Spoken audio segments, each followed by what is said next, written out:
What if everything you believe about money is a carefully designed illusion? What if the debt that nations, corporations, and even you carry isn't a problem to be fixed, but the very engine that keeps the system alive? For over a century, governments have promised us growth, stability, and prosperity, yet global debt keeps climbing faster than the economy itself. How is that even possible? Tonight, we pull back the curtain on this economic illusion, a design so deeply woven into the world's financial DNA that even the people running it often don't realize how it works.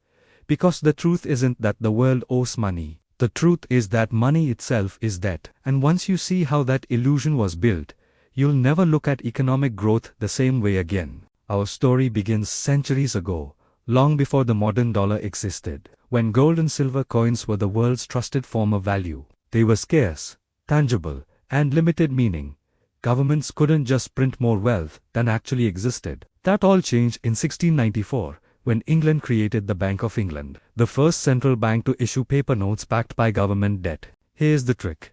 Instead of printing money backed by physical gold, the bank printed money backed by promises, government IOUs, and those IOUs were debt. From that moment on, money was no longer a static measure of value. It became a dynamic system of credit. The state borrowed from the bank created the money, the public used the money, and the cycle of perpetual debt was born. It was a revolutionary idea, but it also planted a quiet poison in the roots of the global economy. The more debt existed, the more money there was. Fast forward to the 20th century. Industrialization demanded constant expansion: factories, railways, wars, and reconstruction. Every crisis became an excuse to borrow more. But then, something strange happened. In 1913, the United States created its own central bank, the Federal Reserve. Its job was to stabilize the economy. Instead, it institutionalized the debt money system. Here's how the illusion works today. When the government issues a bond, it's essentially creating new debt. Banks buy those bonds using money created out of thin air through a process called fractional reserve banking. That new money then enters the economy as loans, salaries, and spending. Every single dollar in your pocket was born as someone's debt. And because each dollar carries interest, the total amount of debt must always exceed the total money supply. This means debt can never be fully repaid. It has to keep growing. And so, nations learned to worship growth, not because it always meant progress, but because without it, the entire illusion collapses. The system held together as long as money was tied to gold, a tether to something real.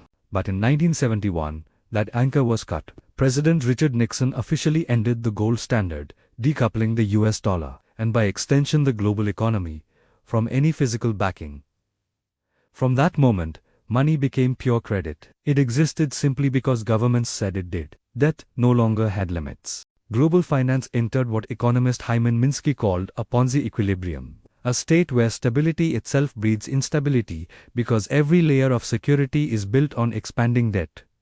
The result? Debt skyrocketed. In 1970, global debt stood at around $1.5 trillion. By the 1990s, it had passed $50 trillion. Today, it's over $300 trillion. And yet, we still call this growth. So, what does a world built on debt actually look like? It looks like constant inflation, stagnant wages for most people, and ever-rising asset prices. When central banks lower interest rates to stimulate the economy, they don't create new wealth, they just inflate the value of existing assets. Stocks soar, real estate prices double. But ordinary people, they drown in invisible inflation, paying more for food, housing, and healthcare, while their salaries barely move. This isn't an accident. It's a mechanism. Because debt requires constant repayment, the system must keep expanding just to stand still.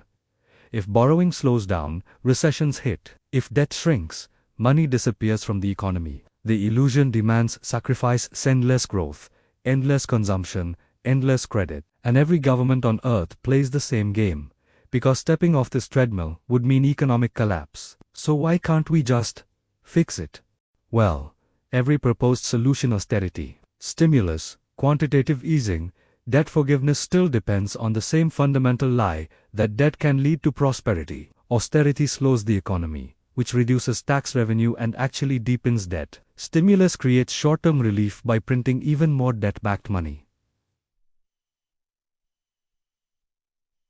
And debt forgiveness. That's political suicide for any creditor nation. When the 2008 financial crisis hit, the world saw the illusion almost break. Banks failed, markets crashed, and for a moment, people realized there was far more debt than real value behind it. The response: more debt, more central bank intervention, more illusions of recovery. The system was patched, not repaired. And today, those patches are starting to crack again. We are now living in the most indebted era in human history. Governments owe over $100 trillion. Corporations owe $150 trillion. Consumers owe $60 trillion. And central banks, the supposed guardians of stability, are the largest buyers of their own government's debt. It's a feedback loop so extreme it borders on fiction. Governments borrow from banks. Banks borrow from central banks. And then central banks buy the very same debt they helped create. It's a hall of mirrors. And with the rise of digital currencies, programmable money, and the dream of a cashless society, the illusion is getting a software upgrade. Money is no longer even paper, it's just numbers on a screen, controlled by the same entities that built the system in the first place. So what are the key takeaways from all this? First, debt isn't a flaw in our system, it's the foundation. Our financial system was built to expand debt endlessly, because without it, the illusion collapses. Second, money is not wealth. It is a claim on future labor and production, a promise that can only be kept by perpetual growth. And third, stability is an illusion. Every bailout, every stimulus, every central bank rescue only deepens our dependency on debt. This illusion won't last forever. History shows that every debt-based system eventually reaches its breaking point. When the promises outnumber the realities and trust evaporates faster than liquidity, that's when money stops being a medium of exchange and becomes a symbol of faith. The question isn't if the illusion ends, the question is how and who will be ready when it does. Because once you understand that debt is the lifeblood of the modern world, you stop asking how to escape it, and you start asking what might replace it. If you want to see how deep this rabbit hole really goes, subscribe, dig into our archives, and join me for the next chapter of money's hidden history. Because the illusion may be powerful, but knowledge is real wealth.